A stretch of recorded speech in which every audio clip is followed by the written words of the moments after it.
آتا ہے حیات حضرت کرنی بتانا کس کو آتا ہے حیات حضرت کرنی بتانا کس کو آتا ہے نبی کے یاد میں آنسو بہانا کس کو آتا ہے نبی کے یاد میں آنسو بہانا کس کو آتا ہے آقا علیہ الصلوۃ والسلام کے غلام حضرت علی کرم اللہ یہ وجہ کریم تشریف رکھتے ہیں آقا نے فرمایا اے علی سو جا کل اٹھنا امانتیں بانٹنا پھر مکہ شریف واپس آنا مدینہ شریف واپس آنا آقا علیہ الصلوۃ والسلام کے غلام اب دیکھیں جہاں سو رہے ہیں نا حقیقت میں بہت خطرناک جگہ ہے وہ حقیقت میں بہت خطرناک جگہ ہے بتایا جاتا ہے کہ نبی کے گھر کو 40 کافروں نے گھیر لیا تھا لیکن 40 کافر گھیر کر کے فائدہ کیا ہے قرآن فرماتا ہے وَمَا رَمَيْتَ إِذْ رَمَيْتَ وَلَكِنَّ اللَّهَ رَمَى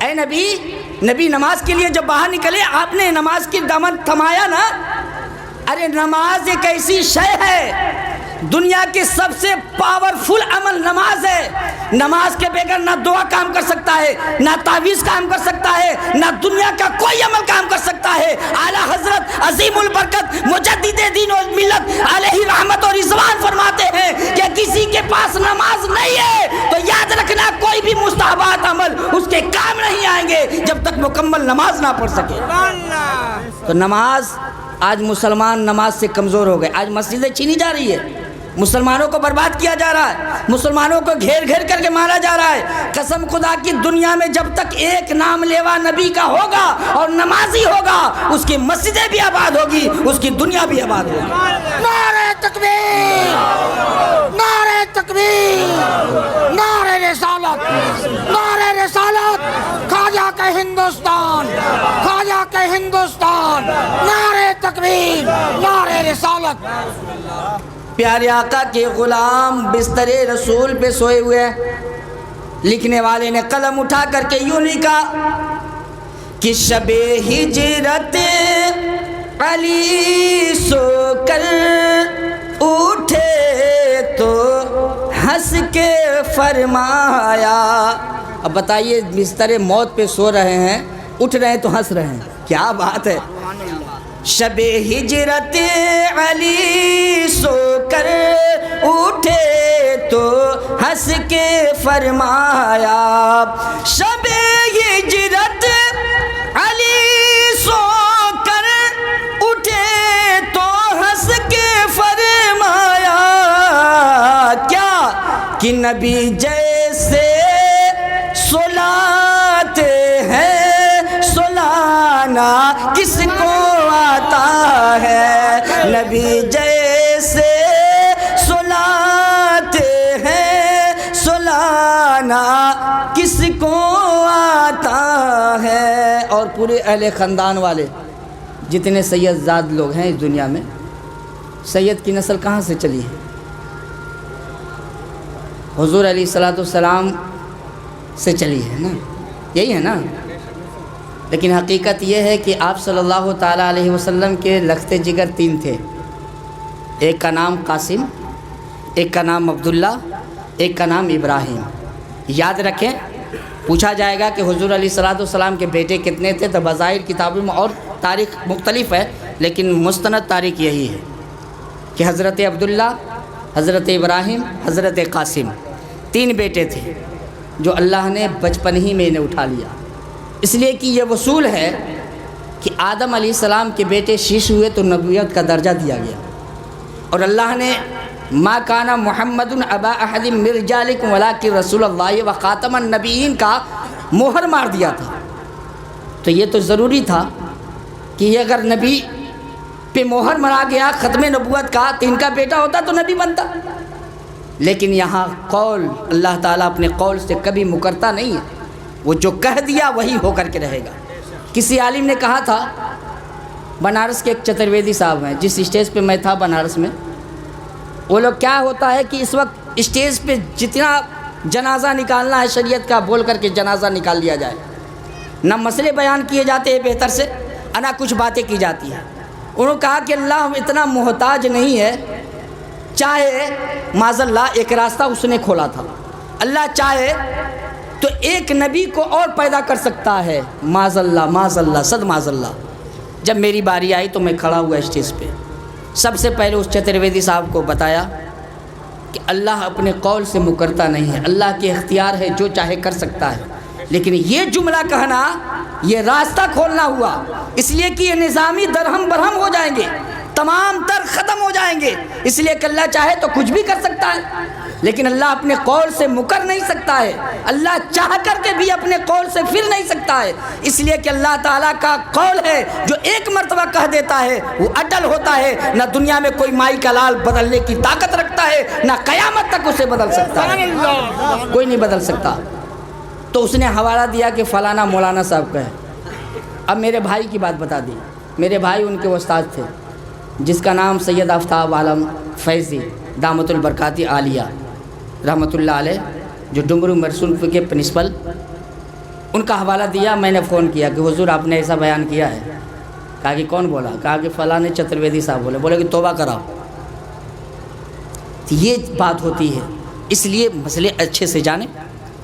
بات ہو رہی تھی شادی کے لیے، آج نکاح ہم کرتے ہیں، نکاح کو دلہا بنا کر کے دلہن تک میں چھوڑ دینا چاہتا ہوں آپ کو۔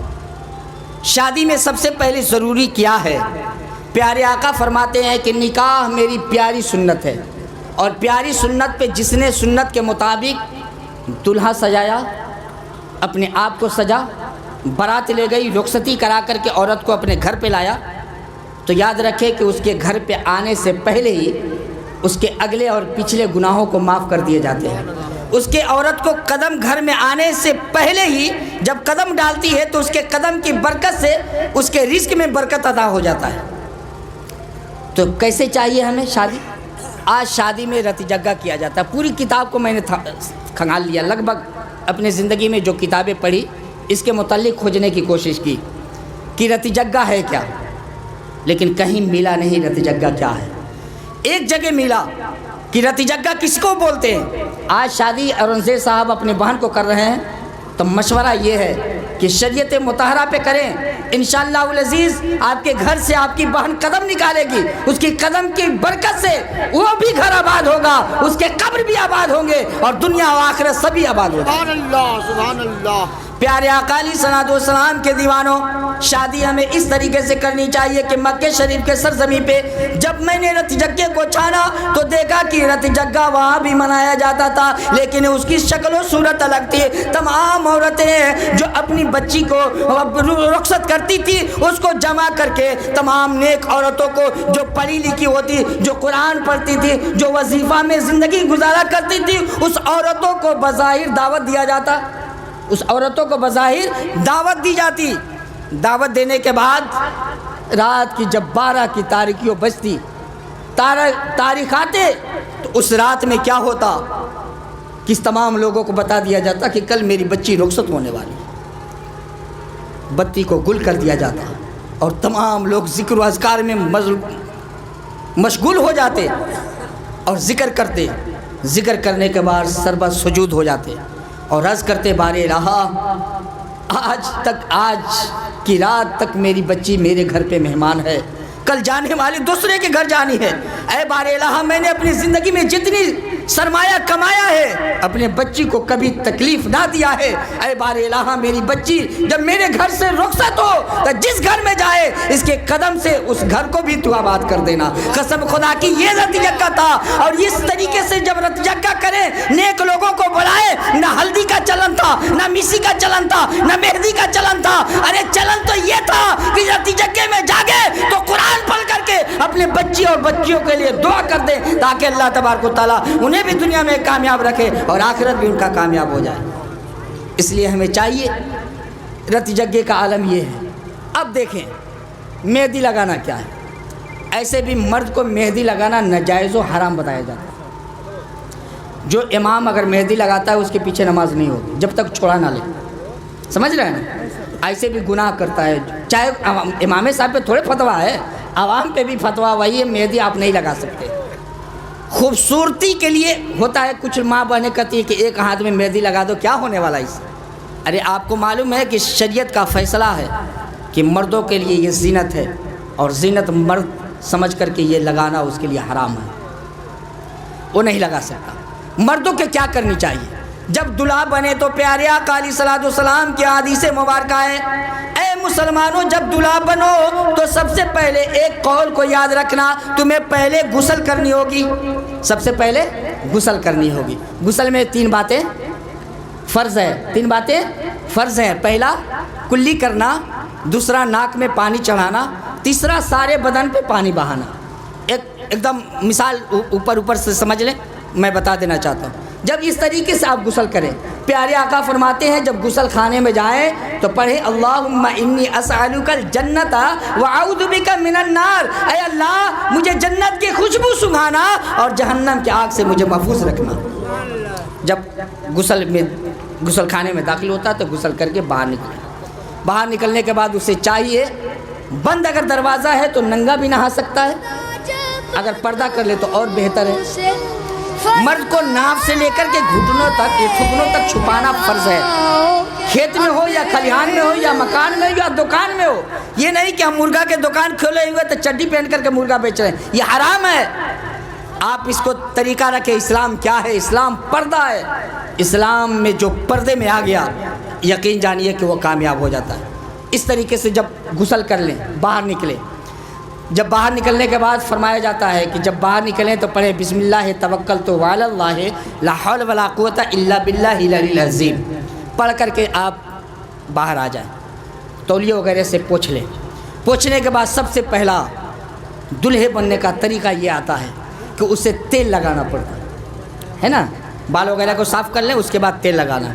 تیل لگانے کی سنت کا طریقہ مختلف بتایا گیا ہے، لیکن ایک طریقہ میں بتا دیتا ہوں.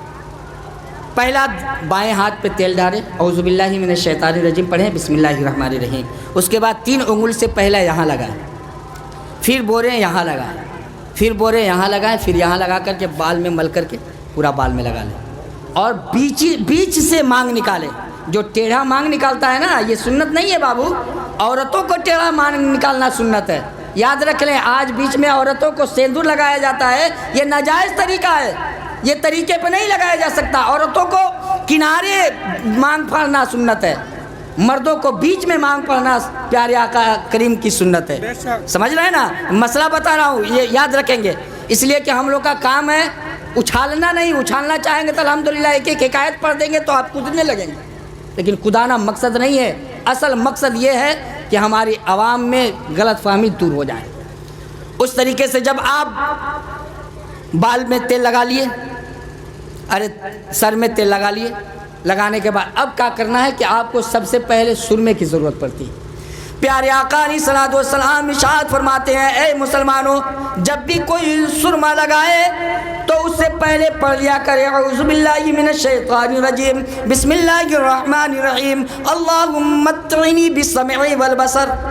پہلا باتی کو بورے داہنا آنکھ میں لگائے. یاد رکھیے گا، پوچھیں گے کل آ کر کے انشاءاللہ مسجد میں امام صاحب سے نمبر لے جائیں گے، پوچھیں گے کہ پوچھیے گا کھڑا کرا کے مسئلہ. تو اگر یاد ہو گیا تو الحمدللہ دنیا میں بھی کامیاب ہو گئے.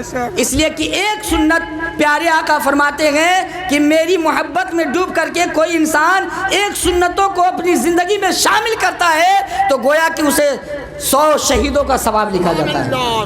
100 شہید جو ماں باپ کو چھوڑ کے دنیا کو چھوڑ کر کے اللہ کے راہ میں نکلا اور شہید ہو گیا، اتنا ثواب لکھا جاتا ہے.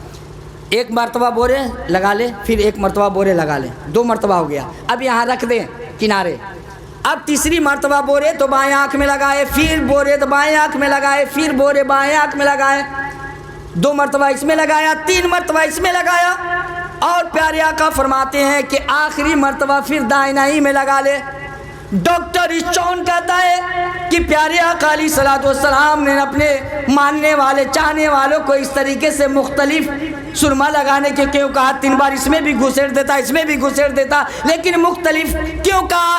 آقا علیہ الصلوۃ والسلام، ڈاکٹر ایشون کہتا ہے کہ آقا علیہ السلام نے اس لیے کہا کہ دائیں آنکھ کی وکٹوریا پاورفل ہوتی ہے، بائیں آنکھ کی وکٹوریا کمزور ہوتی ہے، تو 2 مرتبہ اس میں لگایا تو اس باتی میں وکٹوریا شامل ہو گیا، پھر بائیں آنکھ میں جب لگاتے ہیں تو اس کا جو بیلنس ہے، اس کی پاور ہے، اس میں آ جاتی ہے، اور جب اس کا لگا کر کے اس میں آخری میں کرتے ہیں تو دونوں بیلنس میں رہتا ہے۔ ڈاکٹر ریچون کہتا ہے اپنے نبی نے اپنے امتیوں کو، ماننے والوں کو، چاہنے والوں کو یہ طریقہ اس لیے بتایا کہ اس کا آنکھ کبھی خراب نہ ہو، آنکھ کبھی خراب نہ ہو۔ اب اس کے بعد آئیے، پیارے آقا علیہ الصلوۃ والسلام فرماتے ہیں اب کپڑا پہننا ہے ہمیں، ٹھیک ہے، کپڑا پہننا ہے۔ پیارے آقا علیہ الصلوۃ والسلام کی سنت مبارکہ ہے۔ آج کل کیا ہوتے ہیں، بہنوئی لوگ پہناتے ہیں، ہے نا، اور ان سے بھائی امام صاحب کو بلا کے طریقہ سیکھ لیجیے گا، ان سے پہنوائیے گا۔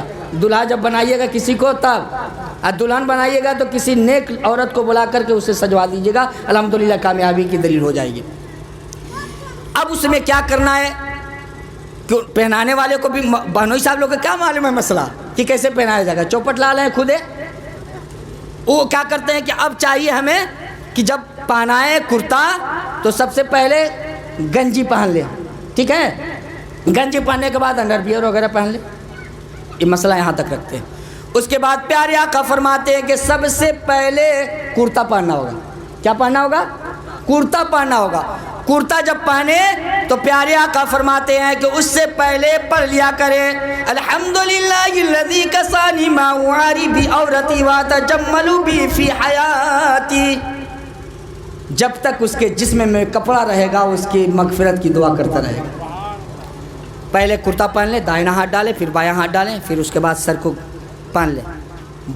پائجامہ پہننے کی بات آتی ہے تو بیٹھ جائیں، سمجھ رہے ہیں نا، پائجامہ بیٹھیں اور دائنا پیر اٹھائیں، پھر بایاں اٹھائیں، اس کے بعد کھڑے ہو کر کے جربہ نہ باندھیں۔ کھڑے کھڑی پائجامہ پہننا گناہ کا طریقہ ہے، ناجائز ہے، سنت کے خلاف ہے، کھڑے ہو کے نہیں پہن سکتے۔ اور ڈاکٹر ایشون کہتا ہے کہ نبی نے بیٹھ کر کے کیوں کہا؟ اس لیے کہا کہ جب یہاں ایک ریڑھ کی ہڈی ہوتی ہے، جب انسان بیٹھتا ہے اور پیر کو اٹھاتا ہے تو وہ ریڑھ کی ہڈی والی نس کھل جاتی ہے، اور اتنی تیزی کے ساتھ، پریشر کے ساتھ پورے دماغ میں اور اوپر سے لے کے نیچے تک خون دوڑتا ہے، اس سے پتہ چلتا ہے کہ ہارٹ کی بیماری نہیں ہوتی ہے۔ سمجھ رہے ہیں نا، ڈاکٹر ایشون کہتا ہے ہارٹ کی بیماری نہیں ہوتی ہے، اس لیے کہا گیا کہ بیٹھ کر کے پائجامہ پہنے اس طریقے سے۔ اب آتے ہیں دلہا بنا رہے بھائی، دلہا بنا کر کے باراتی تک چھوڑ دیں گے ہم، تقریر ختم ہو جائے گی۔ اب اس کے بعد آتے ہیں پگڑی باندھنے کے لیے۔ علماء فرماتے ہیں کہ پگڑی 2 قسم کے ہوتے ہیں، ایک عیسائیوں کی پگڑی ہوتی ہے، ایک مسلمانوں کی پگڑی ہوتی ہے۔ مسلمان کی پگڑی یہ ہوتی ہے کہ جب بھی کوئی مسلمان پگڑی باندھے یا امامہ شریف باندھے تو سب سے پہلے ٹوپی پہن لے، اور ٹوپی پہ بیٹھ کر کے کبھی امامہ نہ بنے، سمجھ رہے نا، کھڑے ہو جائے اور کھڑے ہونے کے بعد درود پاک پڑھتے رہیں اور امامہ شریف کو باندھتے رہیں۔ جب امامہ شریف باندھ لے یہ مکمل ہو گیا۔ اب آتے ہیں جوتا پہننے کے لیے، ہے نا، جائیے گا نا مسجد میں سجدہ کرنے کے لیے۔ اب وہ کیا ہوتا ہے کہ سجدہ کرنے جاتے ہیں، 2 رکعت شکرانے کی نماز پڑھ لیں، ٹھیک ہے، یا حاجت اصلیہ پڑھ لیں کہ اے بار الہ ہم اس مقصد کے لیے جا رہے ہیں، اس میں کامیابی عطا فرما۔ صحرا باندھ کر کے کبھی نماز سجدہ کرنے نہ جائیں، اس لیے کہ صحرا پہ نماز ہی نہیں ہوگی، اس لیے کہ یہاں باندھے رہیں گے تو کہاں سجدہ کریں گے، پیشانی تو زمین پہ لگے گی نہیں۔ اب اس کے بعد جو ہوتا ہے جوتا پہننے کی باری، تو جوتا پہلے دائنا پہنے پھر بایاں پہنے، اتارے تو الٹا، پہلے بایاں اتارے پھر دائنا اتارے، یہ سنت کے خلاف ہے ایسا کرنا۔ اگر الٹا کر دیے تو سمجھ لیجئے کہ آپ کی پکڑ ہوگی، بروز قیامت ٹھوکیا ہوگا۔ یہ نہیں کہ ایک مرتبہ نعرہ لگا دیے جنت میں چلے گا، بس اتنا آسان ہے جنت، اتنی آسان نہیں ہے، بلکہ نبی کے غلاموں کے لیے جنت ہے۔ تو نبی کا غلام کون ہے؟ حضرت اویس کرنی کی تاریخ اٹھا لیں، حضرت خواجہ غریب نواز کی تاریخ اٹھا لیں، ان کا سونا ہمارا عبادت کرنا، ان کا سونا افضل ہے۔ اب جب صحرا ہوتا ہے تو امام صاحب بھی اور عوام صاحب بھی کہتے ہیں حضرت تنی پھونک دا، ہوتا ہے نا صحروا پہ پھونک دا، ارے صحروا پہ پھونکے گا کل پھونک کر کے پھر نالی میں ڈالے گا، صحرے پہ کیا ہوگا؟ صحرے پہ پھونکنے کا حکم نہیں ہے، اس سر پہ پھونکا جائے جس سر پہ صحرا باندھا جاتا ہے، سمجھ رہے ہیں نا بات کو؟ اے اللہ اس سر پہ سیرا سج رہا ہے، اس سر کی حفاظت تو کرنے والا ہے، ہو سکے تو 3 مرتبہ قل اللہ شریف پڑھ دے یا 7 مرتبہ سورہ فاتحہ پڑھ دے۔ اللہ کے پیارے رسول فرماتے ہیں کہ اگر دلہے کے اوپر یا کسی انسان کے اوپر آسیب ہو یا جنات نے جکڑ لیا ہو تو 7 مرتبہ محبت رسول میں ڈوب کر کے سورہ فاتحہ پڑھ کے اس کے سر پہ دم کر دے تو جنات بھاگتا ہوا نظر آتا ہے۔ سمجھ رہے نا؟ تو یہ کام کریں۔ اب دلہا بنا دیا، دلہن کے لیے کچھ مختلف ہے، غسل اسی طریقے سے لیکن اس کا طریقہ کچھ الگ الگ ہے، اس کے باڈی کا جو پاسٹ ہیں وہ الگ الگ قسم کے ہیں، بناوٹ میں اس کو اٹھا کر کے ہٹا کر کے غسل کرنا فرض ہے جب ناپاک ہے تب۔ کپڑا پہنانے کا وہی طریقہ ہے، سرما لگانے کا وہی طریقہ ہے، تیل لگانے کا وہی طریقہ ہے، سجانے کا طریقہ الگ ہے۔ عورت کو مہندی لگایا جا سکتا ہے، سونے چاندی کے زیور پہنائے جا سکتے ہیں، جستہ الومنیم کے بھی زیور پہنائے جا سکتے ہیں، لیکن کچھ علماء فرماتے ہیں کہ جستہ الومنیم بھی منع کیا گیا ہے، مردوں کے لیے ناجائز بتایا گیا تو عورتوں کے لیے بھی ناجائز ہے، لیکن کچھ علماء دیتے ہیں کہ اجازت ہے، پہن سکتی ہیں۔ رہی سوال ہلدی اور میسی یا چندن جو لگاتے ہیں، مرد کو کوئی عورت مہندی یہ ہلدی نہیں لگا سکتی، یہ حرام ہے، اس لیے کہ نہ اس کی بھابھی لگا سکتی، بھابھی سے تو ایسی پردہ ہے، اس سے نکاح ہو سکتا ہے، ٹھیک ہے، اس سے بھابھی سے سب سے زیادہ پردہ ہے، نہ اس کی ماں لگا سکتی ہے، ماں چاہے تو یہ کمر سے اوپر بدن میں لگا سکتی ہے، لیکن انڈر گراؤنڈ جب لگانا ہوگا تو مرد کو خوب اگر ہلدی کا شوق ہے، یہ بھی کتابوں میں سنبھالا گیا، دیکھا گیا تو یہ دیکھا گیا، تاریخ میں یہ ملی کہ پہلے کے لوگ دور دراز کے کھیتوں میں کام کرتے تھے اور اتنی دھوپ ہوتی تھی اور کھوٹی میں کام کرتے کرتے ہاتھ چھلا جاتے تھے، پیر میں خراش پیدا ہو جاتے تھے، اس لیے پہلے لگن لگا کر کے ہلدی خوب منواتے تھے تاکہ چکن ہو جائے، تاکہ بیوی پہ ٹچ کرنے سے بیوی کو کوئی نقصان نہ پہنچے۔ تب تو سب تو اے سی میں رہنے والا ہو گیا، اب کیا کی ہلدی کی ضرورت ہے؟ تو اس لیے مرد کو چاہیے کہ ناپ سے لے کر کے اندر اگر خوب ہلدی لگانا بھی چاہیں تو لگا سکتے ہیں، ورنہ فضول خرچی کرنے کی کوئی ضرورت نہیں ہے۔ عورتوں کے لیے وہ حکم ہے کہ 2 چیزیں منع کیا گیا ہے، لپسٹک یہ حرام ہے، ناخن پالش یہ ناجائز ہے، سمجھ رہے ہیں نا؟ لپسٹک میں 100% ڈاکٹر ایچون کہتا ہے سور کے چربی ملا رہتا ہے، سمجھ رہے ہیں نا؟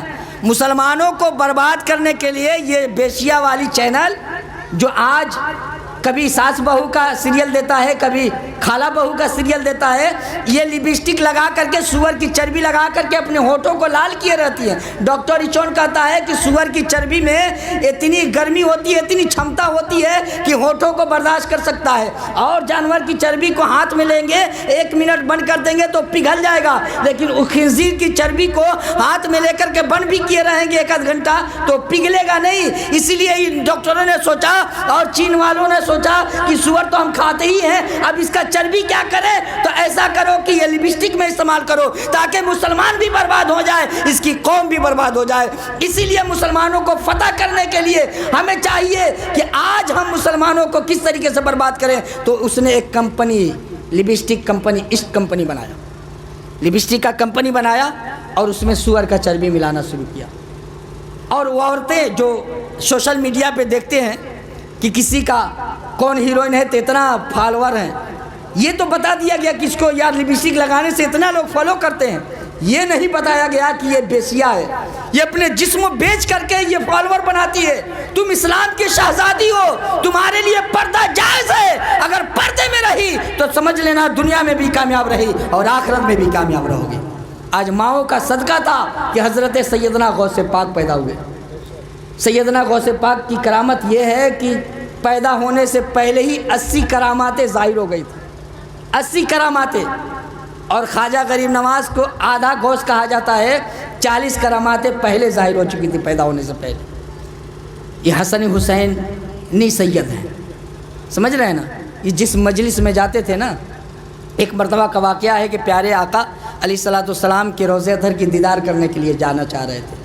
بچپن ایک عالم تھا، صاحب تمام قافلے جا رہے تھے، تو سوچا کہ امی جان سب قافلے مدینے جا رہے ہیں، ہم بھی جانا چاہتے ہیں۔ حضرت غوث پاک کی والدہ فرماتی ہیں بیٹا ابھی علم سیکھنے کی تمہاری عمر ہے، سمجھ رہے نا، ابھی علم سیکھنے کی، تو علم اتنا ضروری ہے ہمارے لیے، سمجھ لیں کیا کرنا ہے۔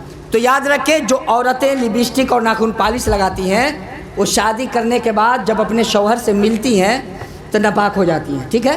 ناپاک ہونے کے بعد غسل کرتی ہیں تو لپسٹک یہ ناخن پالش جمع رہتا ہے، لپسٹک جب لگاتی رہتی ہیں تو اس کا جو وضو کر کے ملنے کا حکم ہے، وضو کر کے میاں بیوی سے ملنے کا حکم ہے تاکہ اس کے نسل سے آئے تو خوشبودار پیدا ہو، بیٹا بھی اچھا پیدا ہو۔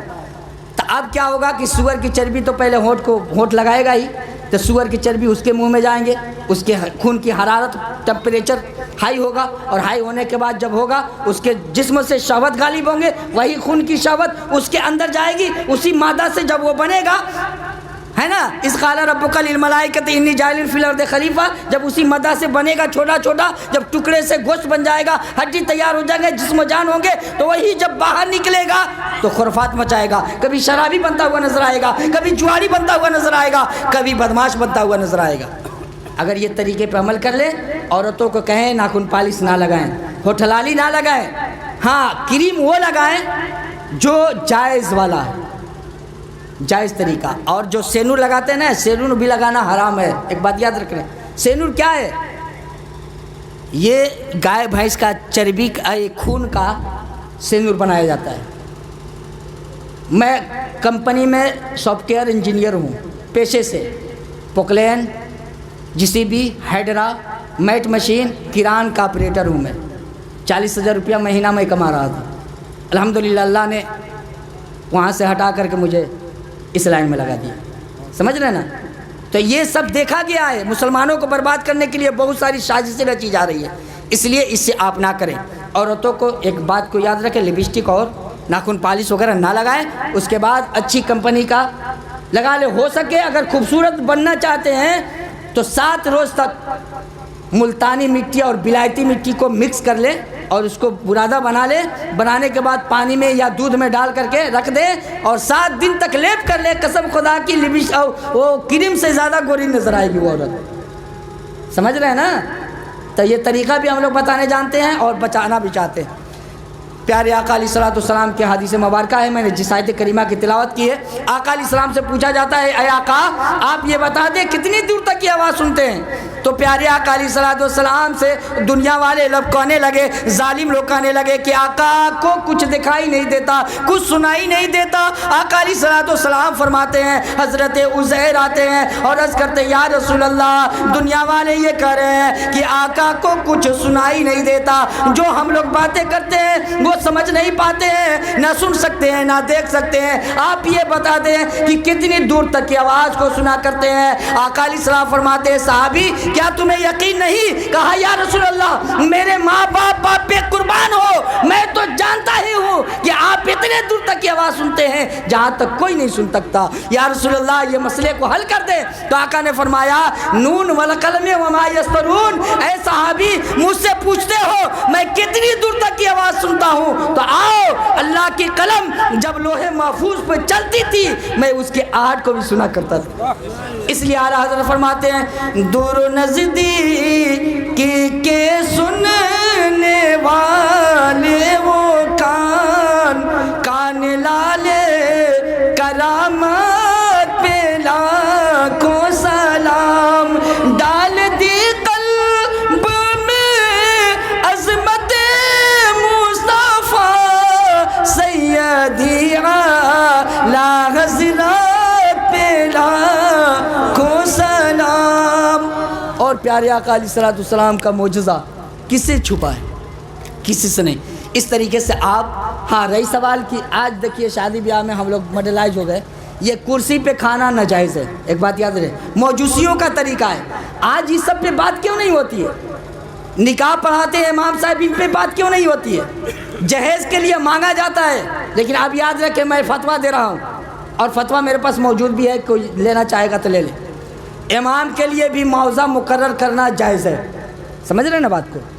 اگر امام کہے کہ نکاح پڑھانے میں اتنا پیسہ چاہیے تو جو شادی میں جہیز لینے میں گریز نہیں کرتے ہیں تو دینے میں کس بات کی گریز؟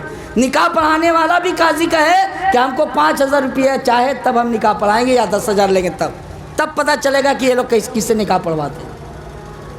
آپ ہر ایک چیز لے رہے ہیں، جہیز لینے میں گریز نہیں کر رہے ہیں، تو اس میں دینے میں کیا؟ اب تو مولانا صاحب کی دینے کی بات آتی ہے تو حضرت یہ تو خوشی کی بات ہے، ایسا نہ کریں اللہ کے واسطے، اس لیے کہ یہ عالم جو ہیں ان کی عزت کریں۔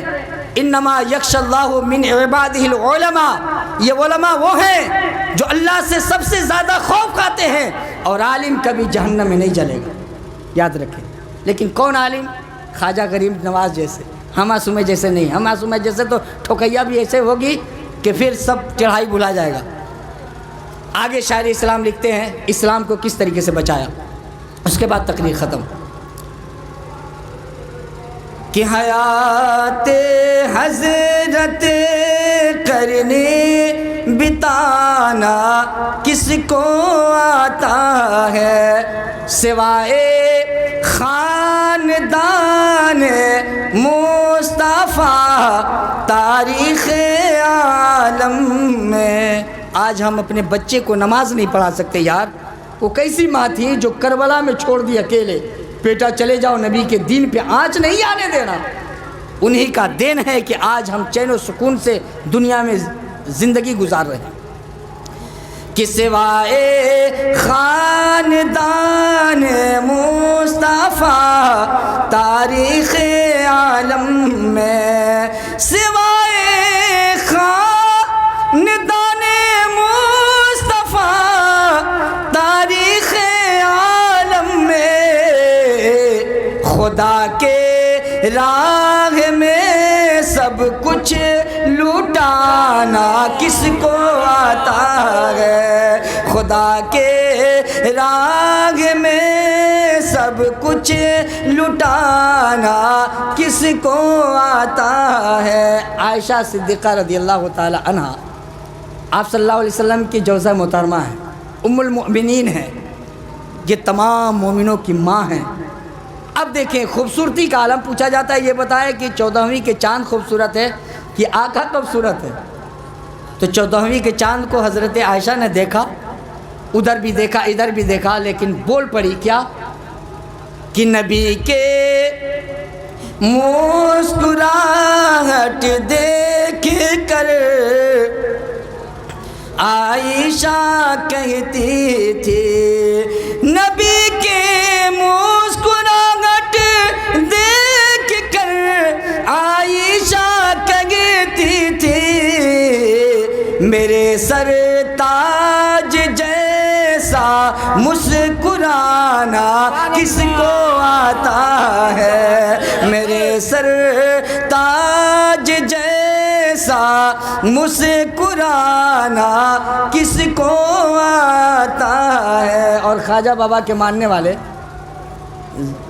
جاہلوں نے، پرتھوی راج چوہان نے یہ دعویٰ ٹھوک دیا تھا کہ ہم خواجہ بابا کو چیلنج کرتے ہیں۔ آیا سامنے کہا کہ خواجہ مجھے پکڑ لیں، خواجہ نے کہا کہ تو بھاگ کر کتنا دور بھاگتا ہے؟ وہ جادوگر تھا، ہوا میں اڑنا شروع کیا، حماش کنوس منقوش ساقیس کا جب حربہ لگایا اور ہوا میں تیرنا شروع کیا، اتنا دور چلا گیا کہ آنکھوں سے اوجھل ہو گیا، کسی کو نظر نہیں آتا۔ مریدین نے کہا کہ خواجہ غریب نواز وہ تو نظر ہی نہیں آتا۔ خواجہ غریب نواز نے فرمایا خراؤں سے، وہ جوتا پہنتے تھے نا نالین مبارک، تو وہ چپل لکڑی کا ہوا کرتا تھا پہلے، اور لکڑی کا جوتا چپل پہننے سے کیا ہوتا ہے؟ مردانگی کمزور ہوتی ہے، ایک بات یاد رکھیں۔